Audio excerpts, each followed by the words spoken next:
저는 올가을 결혼을 생각하고 있던 올해로 28살의 여자입니다. 아직 상견례조차 한 적 없지만 올가을에 결혼할 거란 생각으로 서로 양가 부모님들에게 인사까지 마친 상황이었어요.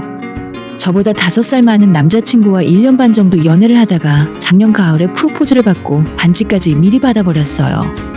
일단 저도 남자친구를 사랑하고 있었기 때문에 그 프로포즈를 받고 남자친구 부모님에게 인사까지 하러 다녀왔었는데 시간이 지날수록 이 결혼이 맞나 하는 의문점이 들더라고요. 좋아하는 마음만은 확실하지만 그게 아직 평생을 약속할 정도로 결혼까지 하게 되는 것이 맞나 싶기도 했고 제가 지금 결혼하기엔 나이가 아깝다는 생각도 있었어요. 저 20대 초반부터 쉬지 않고 일을 했기 때문에 아직 즐기지 못한 것이 많다는 생각도 가끔 들었습니다. 저희 부모님이 조금 엄하신 편이고 평소 생활하는 모습도 알뜰하고 검소하신 편이라서 허튼 곳에 돈을 쓸 수가 없었어요. 저도 대학 졸업하자마자 취업해서 일을 시작했지만 월급 대부분을 부모님이 관리하셨고 부모님 허락 없이는 조금 가격이 나가는 비싼 물건을 함부로 살 수도 없었습니다.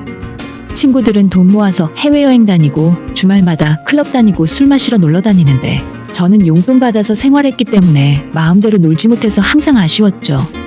그때는 그게 정말 답답하고 한때는 부모님의 마음을 이해 못하고 화가 날 때도 있었는데 재작년에 제 월급을 모은 돈에 부모님께서 모자란 돈을 보태주셔서 경기도 안에 있는 38평짜리 아파트를 제 앞으로 매입해 주셨어요.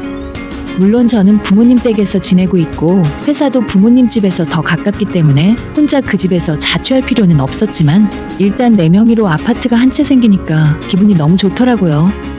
그 집은 살 때부터 전세를 끼고 있었고 지금도 계속 전세를 주고 있는 중이에요. 아무튼 그 집 전세가 올해 8월까지라서 저희가 가을에 결혼하면 그 집에 들어가서 신혼생활을 시작해도 되고 아니면 계속 전세를 주고 저희가 다른 곳에 새로 전셋집을 얻어서 살아도 되겠더라고요. 만약 그 집에 들어가서 신혼생활을 시작한다면 제 출근 시간도 조금 늘어나고 남자친구 회사에서도 가까운 건 아니지만 그래도 내 집이 있다는 안정감이 생기겠죠.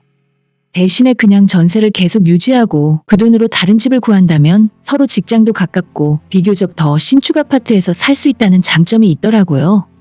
아무튼 지금 벌써 신혼집 문제로 고민할 단계는 아니라서 결혼 준비를 할 때쯤 다시 생각해보려 했습니다. 아예 신경을 안 쓰고 있다가 마침 지난달 말에 세입자분께 연락이 오더라고요. 저희 이번 계약까지만 살다가 이사 갈게요. 혹시 5월 이후로 저희가 빨리 나가길 원하시면 그렇게 해드려도 괜찮아요. 계약은 8월까지라서 그 기간까지는 굳이 내보낼 이유는 없는데 어쨌든 세입자분께서 먼저 나가겠다고 의사를 밝히시니 저도 슬슬 생각을 정리해야 할 것 같았어요.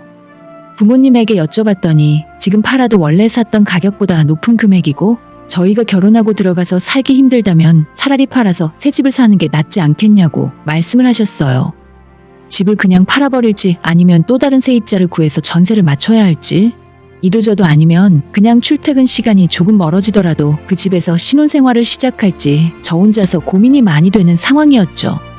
애초에 그 집을 구입할 때 전세금 포함해서 3억 8천 정도에 매입을 했었는데 한참 집값이 많이 올라갔을 때는 7억도 넘고 8억 정도 갔을 때도 있었어요. 지금은 최고로 올라갔을 때보다는 내리긴 했지만 그래도 금매로 내놓는다고 할지라도 5억 중반 이상은 무리 없이 받을 수 있습니다. 부모님도 제가 원한다면 그냥 팔아버리고 직장에서 가까운 새 집을 얻으라고 하셨지만 저는 태어나서 처음 등기를 치고 제 명의로 갖게 된 첫 집이라서 나름 애착이 가더라고요. 팔아야 하나 말아야 하나 혼자서 고민을 하다가 어차피 결혼하면 모든 것을 공유하고 살게 될 남자친구에게 고민 상담이랍시고 이 이야기를 하게 되었습니다. 오빠는 어떻게 생각해? 그 집을 팔아서 돈을 좀 보태고 새 집 사는 게 나을까? 아니면 그냥 전세 주고 우리도 전세 사는 게 나을까? 제 나름대로는 중요한 문제라고 생각해서 같이 고민하고 좋은 방법을 찾아보자는 의미로 이야기했던 건데 이것 때문에 다투게 될 줄은 꿈에도 몰랐습니다. 그날 저녁 먹고 같이 맥주도 한잔하면서 꽤 오랫동안 집 문제로 대화를 나누었지만 뾰족한 방법을 찾지 못한 채 자리는 그렇게 마무리되었어요. 만약 전세를 새로 내놓게 된다면 지금 살고 있는 사람들보다 시세를 더 비싸게 줄 수 있기 때문에 그렇게 남는 돈은 제가 비상금으로 갖고 있을 생각이었고 집을 팔게 된다면 남자친구에게 혼수를 해오라 하고 신혼집은 제가 알아서 장만하고 제 명의로 집을 해둘 생각이었습니다.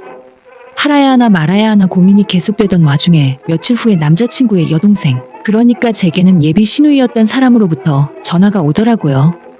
예비 신우는 남자친구보다 2살 어리고 저보다는 3살 많습니다. 2년 전에 결혼해서 아이 하나 키우면서 살고 있어요.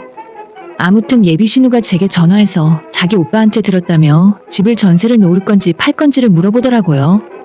예상치 못한 소리에 제가 왜 그게 궁금하냐고 물었더니 자기들도 6월에 지금 살고 있는 전세 계약이 만료가 되는데 만약 제가 집을 팔 생각이라면 제 집을 사서 이사를 들어오고 싶다는 겁니다.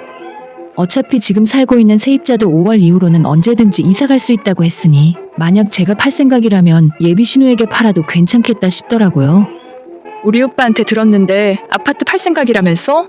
기왕 파는 거 우리한테 가격 좋게 해서 팔아. 나도 이제 애 데리고 이사 다니는 거 힘들어서 못할 것 같아서 그래. 남자친구 집에 처음 인사드리러 갔을 때 그때 그 자리에서 처음으로 딱 한 번 만났을 뿐인데 좋게 보면 부침성이 좋다고 해야 하는 건지 처음 봤는데도 엄청 친한 척을 하고 아무리 제가 나이가 어리다고는 해도 너무 아랫사람 대하듯이 하더라고요. 그래서 별로 첫 인상이 좋진 않았었는데 그건 그거고 집값은 가격만 맞춰준다면 못 팔 이유가 하나도 없었죠. 제가 팔 생각도 어느 정도 있다고 했더니 얼마 받을 생각이냐고 묻는 겁니다. 지금 당장 부동산에 가면 저희랑 같은 평수의 비슷한 층 아파트가 5억 8천 정도에 올라와 있어요. 시간이 좀 걸린다면 그 가격에도 팔 수 있겠지만 당장 급매로 내놓는다면 그 가격에서 1,000만 원, 2천만 원 정도만 내려놓으면 며칠 안에 팔리는 것 같더라고요. 제 쪽에서 먼저 금액 제시하는 것도 좀 그렇고 아직 팔지 안 팔지 확실하게 정해진 상황도 아니라서 뭐라 말을 못하고 있었는데 만약 진지하게 이야기가 오간다면 금매 가격 정도에서 팔아버릴 생각은 하고 있었습니다. 5억은 어때? 그런데 예비 신우이가 터무니없는 금액을 말하는 바람에 어안이 벙벙하더라고요. 5억이요? 얼마 전에도 저희랑 같은 평수 비슷한 매물이 5억 9천에 팔렸는데요. 지금 부동산에 올라와 있는 것도 5억 8천짜리 올라와 있고요. 저도 언니가 사시겠다고 하면 어느 정도 깎아드릴 생각은 있었는데 5억은 좀 곤란하죠. 솔직히 그 이야기 듣고 좀 당황스러웠습니다. 분명히 말하는 투를 보니 부동산에 알아볼 만큼 알아봤고 그 집 시세에 대해서 빠삭하게 알고 있었어요. 그런데도 저런 터무니없는 가격으로 제 집을 달라고 하니 뭐라 말을 해야 좋을지 모르겠더라고요. 그냥 그렇게는 안 된다. 부동산 가격이랑 너무 차이가 나면 괜히 조사 들어올 수도 있고 서로 곤란하다는 식으로 마무리하고 전화 끊으려고 했는데 계속 끈질기게 별일 없을 거라며 5억에 달라고 떼를 쓰는 겁니다. 도저히 대화가 안 통할 것 같아서 일단 바쁘다 이야기하고 전화를 끊었어요. 그날 저녁 남자친구에게 전화해서 왜 내 집에 대한 이야기를 누나한테 이야기했냐고 따졌더니 자기는 직접 이야기한 적 없고 그냥 본인 엄마한테만 말을 했답니다. 그러니까 제가 남자친구에게 고민 상담으로 했던 이야기가 남자친구는 집에 가서 자기 엄마한테 이야기를 하고 그게 다시 예비 신우 귀까지 들어가게 되었던 거죠. 정말 화가 났지만 아예 이해 못할 상황은 아니라서 그 정도는 절대 못 깎아주니까 오빠도 집에 가서 부모님이랑 누나한테 이야기 잘 전하라 하고 마무리했습니다. 그렇게 끝나면 그만이었을 일이었고 저도 다시 한번 생각해보니 가족이 될 수도 있는 사람에게 부동산 거래는 하고 싶지 않더라고요. 괜히 찜찜하기도 하고 솔직히 시간만 조금 더 들이면 제값 다 받을 수 있는 집인데 쓸데없이 나서서 1,000만 원, 2천만 원이나 깎아줄 이유도 없잖아요? 게다가 앞으로 집값이 어떻게 변할지 모르는데 괜히 저한테 집 샀다가 집값이라도 떨어지면 그 원망까지 들어야 할 판이었으니까요. 터무니없는 가격도 그렇고 저는 이미 마음을 완전히 접은 상태였는데 얼마 후에 남자친구의 어머니에게 또 한 번 전화가 걸려오게 되었습니다. 역시나 아파트 문제 때문에 전화를 하신 거였고 요즘에 아파트 내놔봐야 잘 안 나간다면서 너가 생각한 그 가격에 팔기 힘들다며 저한테 부동산 일장연설을 늘어놓으시더라고요. 어차피 팔기로 생각했으면 그냥 속 시원하게 팔아버려. 너희도 새로 신혼집 구하려면 돈 필요하잖니. 원래 얼마에 샀다고 했더라? 3억 얼마 주고 샀다면서? 그럼 5억에 팔아도 한참 남는 장사한 거잖아. 물론 5억에 팔아도 제가 1억 넘게 남는 장사한 건 맞죠. 하지만 그만큼 다른 집들도 가격이 다 올랐는데 새로 신혼집 구하려면 그만큼 필요한 돈도 더 많이 올랐잖아요? 저희 부모님이 안 된다고 했다. 저도 그 가격에 팔면 여러모로 곤란해진다 등등 이런저런 핑계로 완곡하게 거절했지만 도무지 대화가 통하는 상대가 아니더라고요. 막무가내로 깎아달라고만 하는데 계속 이야기할 이유가 없어서 일이 바쁘다는 핑계로 전화를 끊어버렸어요. 그리고 그 이후로도 예비 시모와 신우가 몇 번 더 전화를 걸어왔지만 이런저런 이유를 대며 통화가 곤란하다 하고 전화를 피했습니다. 저는 슬슬 스트레스가 심해지고 있었고 남자친구에게 당신의 엄마와 누나를 좀 말려보라고 이야기했지만 당시 남자친구는 별로 대수롭지 않다는 반응이었어요. 그래? 좀 깎아줄 수도 있지 않나? 아무튼 알겠어. 내가 전화 그만하라고 이야기할게. 시원하게 내 편을 들어주는 것도 아니지만 그래도 자기 집에 이야기한다고 하길래 더 이상 시달리는 일은 없겠구나 하고 넘어갔습니다. 그로부터 또다시 며칠 후에 남자친구와 토요일 저녁에 약속을 잡고 같이 저녁을 먹기로 한 날이었어요. 평소에 한식을 별로 안 좋아하는 남자친구였는데 그날따라 한정식집을 예약을 해놨길래 조금 이상하다는 생각이 들었지만 크게 신경 쓰진 않았죠. 약속 시간에 맞춰서 식사 자리에 나갔는데 전혀 예상하지 못했던 사람들이 그 자리에 앉아 있었어요. 남자친구 옆에 자기 엄마와 누나가 미리 자리하고 앉아서 저를 기다리고 있더라고요. 편하게 남자친구와 저녁 먹고 술 한잔하는 데이트를 생각하고 나갔는데 왜 초대받지도 않은 손님들이 그 자리에 나왔는지, 왜 남자친구는 미리 나한테 말 한마디 없었는지 순간적으로 너무 화가 나는 겁니다.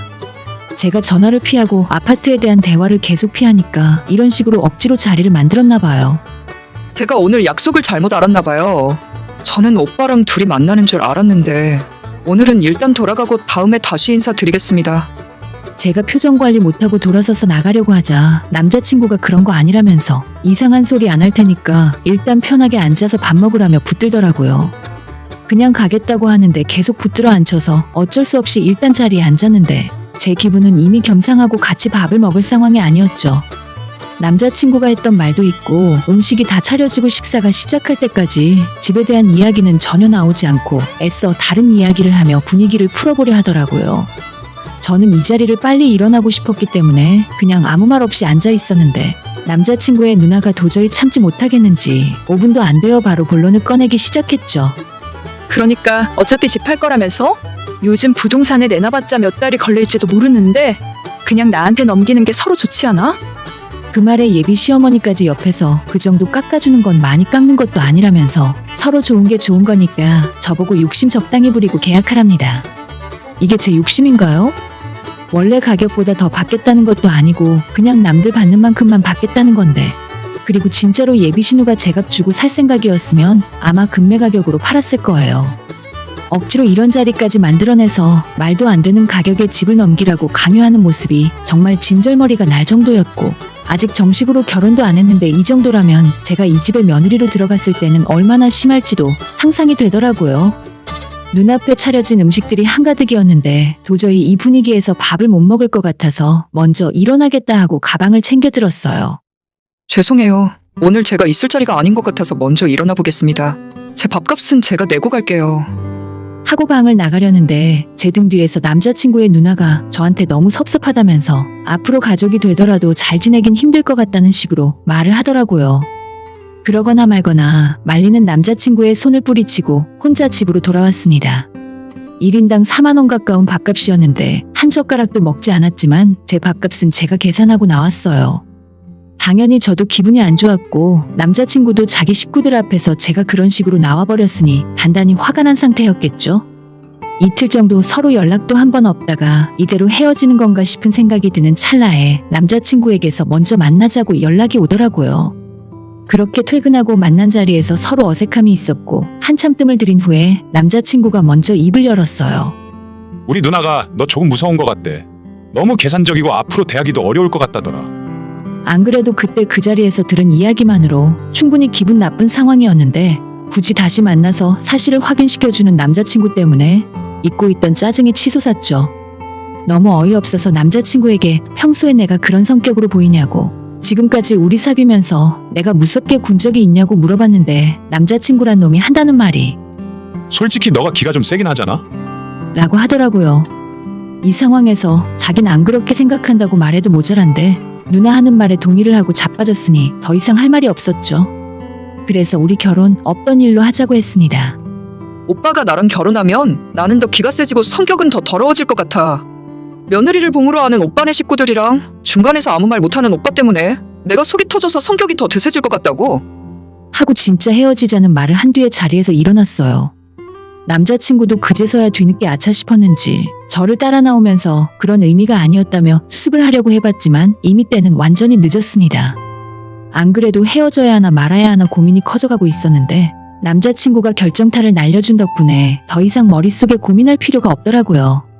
저를 졸졸 따라오면서 오해라며 말리는 남자친구에게 따라오지 말라고 소리를 꽥 질러버리고 집으로 돌아왔어요.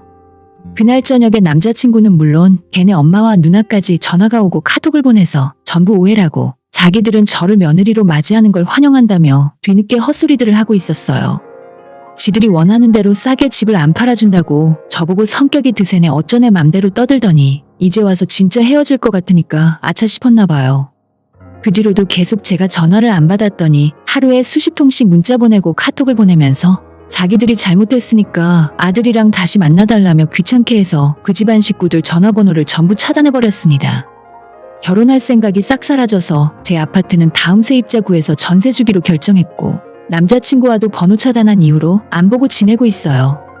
며느리가 신혼집 장만해서 온다고 하는데 고맙다고 절을 하지는 못할 망정 신혼의 집까지 한 번에 해결하려고 욕심 부리니까 그 모양 그 꼴로 사는 거죠. 헤어지고 나니 애초에 왜 저런 인간이랑 결혼하려고 했을까 하는 생각이 들면서 잘됐다 싶더라고요.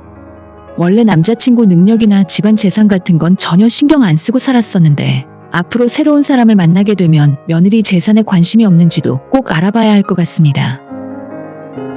오늘의 사연은 여기까지입니다. 구독과 좋아요, 알림 설정 부탁드려요. 다들 행복하시고 좋은 하루 되세요.